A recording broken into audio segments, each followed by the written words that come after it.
तो चलिए भी जान लेते हैं बिहार चुनाव में जहां पर लगातार सीएम योगी आदित्यनाथ की अगर हम बात करें, एनडीए के नेताओं की बात करें, एक तरफ प्रचार जारी है, लेकिन बात अगर सीएम योगी आदित्यनाथ की करें तो आपको ये जानकारी दे दें कि बिहार में सीएम योगी आदित्यनाथ की डिमांड इतनी कि बिहार चुनाव में 20 से ज्यादा रैलियां सीएम योगी आदित्यनाथ करेंगे।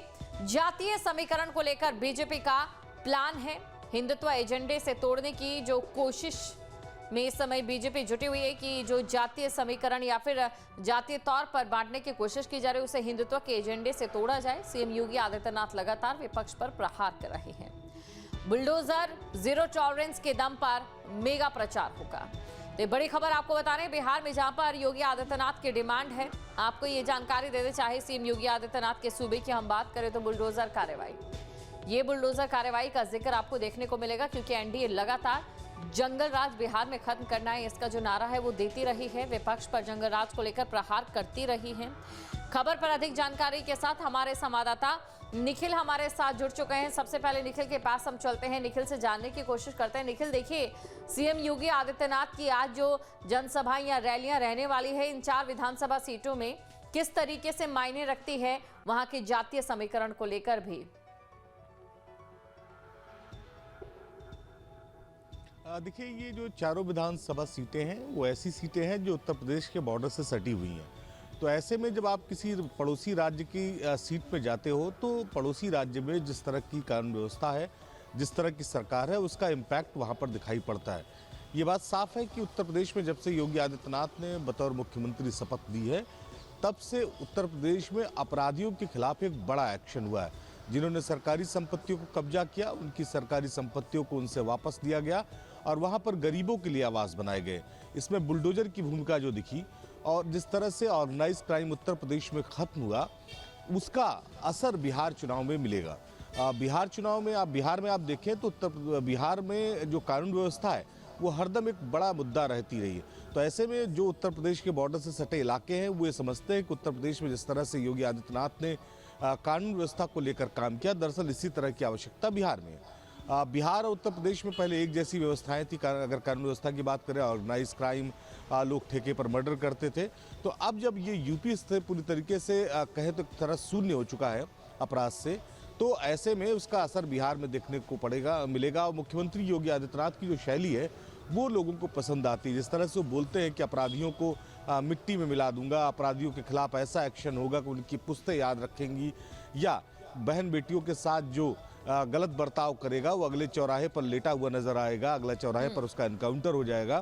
तो ये जो मैसेज देते हैं वो अपराधियों को और जनता को, वो काफ़ी कारगर साबित हुआ। आप उत्तर प्रदेश ही नहीं, आप देश के तमाम इलाकों में आप देखें जहां भी चुनाव प्रचार हुए हैं, जहां भी चुनाव हुए हैं, वहां पर प्रचार के लिए योगी आदित्यनाथ गए। तो ऐसे में योगी आदित्यनाथ की भूमिका बिहार चुनाव में इसलिए बढ़ जाती है क्योंकि उत्तर प्रदेश से सटा हुआ स्टेट बिहार है और एक बड़ी जो वो है जो रेखा है बिहार बॉर्डर की, वो यूपी से लगी हुई है। खुद मुख्यमंत्री योगी आदित्यनाथ गोरखपुर से आते हैं और गोरखपुर से कुछ दूर अगर आप आगे चलेंगे तो बिहार की जो सीमा है वो शुरू हो जाती है।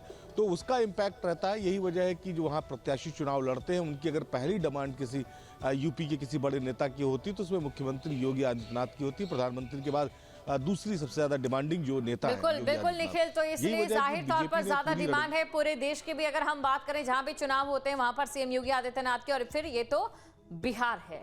बने रहिए आप हमारे साथ, आपके पास मैं फिर लौटूंगी और इसी के साथ दर्शकों को जानकारी भी दे देते हैं। देखिए, बात अगर इस समय एनडीए की करें तो बिहार में एनडीए की ओर से विपक्ष के जंगल राज को उठाया जा रहा है कि विपक्ष के समय में जंगल राज था, और वहीं दूसरी तरफ बात विपक्ष की करें तो वो लगातार कह रहा है कि रोजगार देंगे।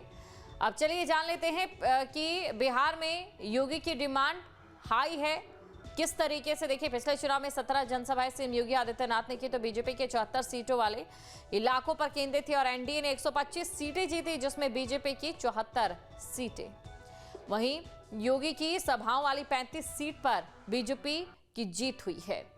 तो ये देखिए, आप संख्या के हिसाब से समीकरण भी समझ सकते हैं सीएम योगी आदित्यनाथ की डिमांड क्यों है इतनी। और इसी के साथ देखिए, विपक्ष जहां पर जाति कार्ड खेल रहा है, जाति आधारित कार्ड जो है विपक्ष के समय में जंगल राज था, और वहीं दूसरी तरफ बात विपक्ष की करें तो वो लगातार कह रहा है कि रोजगार देंगे। अब चलिए जान लेते हैं कि बिहार में योगी की डिमांड हाई है किस तरीके से देखिए पिछले चुनाव में 17 जनसभाएं सीएम योगी आदित्यनाथ ने की तो बीजेपी के 74 सीटों वाले इलाकों पर केंद्रित थी और एनडीए ने 125 सीटें जीती जिसमें बीजेपी की 74 सीटें। वहीं योगी की सभाओं वाली 35 सीट पर बीजेपी की जीत हुई है। तो ये देखिए आप संख्या के हिसाब से समीकरण भी समझ सकते हैं सीएम योगी आदित्यनाथ की डिमांड क्यों है इतनी। और इसी के साथ देखिए विपक्ष जहां पर जाति कार्ड खेल रहा है, जाति आधारित कार्ड जो है विपक्ष की ओर से खेला जा रहा है, वहीं पर अगर सीएम योगी आदित्यनाथ की बात करें तो हिंदुत्व की काट लेकर सीएम योगी आदित्यनाथ सबसे जो एक कह सकते हैं उत्तम चेहरा यहां पर नजर आता है। निखिल हमारे साथ बने हुए हैं। निखिल देखिए लगातार विपक्ष की ओर से जाति कार्ड खेला जा रहा है, वहीं दूसरी तरफ अगर बात एनडीए के पास करें तो हिंदुत्व का एक कार्ड जो है बीजेपी के पास, उसका अगर सबसे उत्तम चेहरा माना जाए या समझा जाए प्रचार के तौर पर, स्टार प्रचारकों के तौर पर, तो सीएम योगी आदित्यनाथ सबसे ऊपर नजर आते हैं।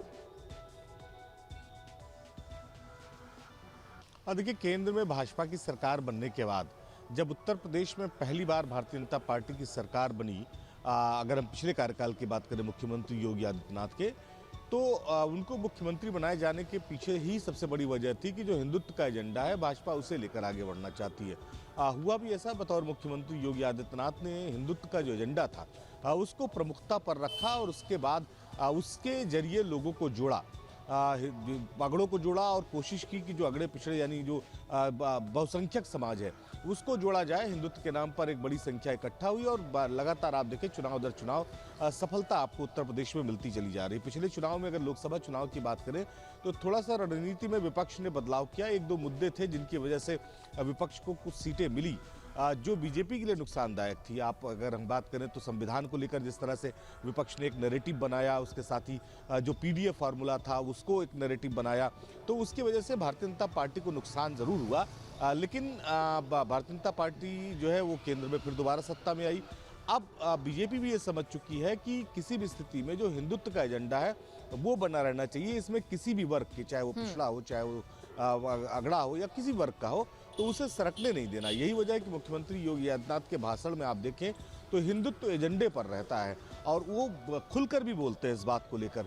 तो वो जो रणनीति है भारतीय जनता पार्टी की वो बिहार में भी दिखाई पड़ेगी। बिहार में विपक्ष जातियों के नाम पर मतदाताओं को बांटने की कोशिश कर रहा है, अपने पाले में करने की कोशिश कर रहा है, इसे इस तरीके से कहेंगे।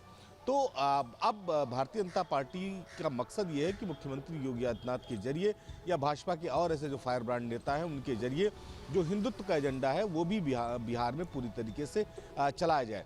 राज्य बिल्कुल बिल्कुल निखिल, शुक्रिया तमाम जानकारी को दर्शकों तक पहुंचाने के लिए। जहां भक्ति है हर शब्द में, कथाओं में छुपे हैं दिव्य रहस्य और ज्योतिष देता है जीवन को दिशा। धर्म से जुड़ी हर बातों को जानने के लिए हमारे चैनल स्तुति को सब्सक्राइब करें। चैनल पर जाने के लिए इस लिंक पर क्लिक करें।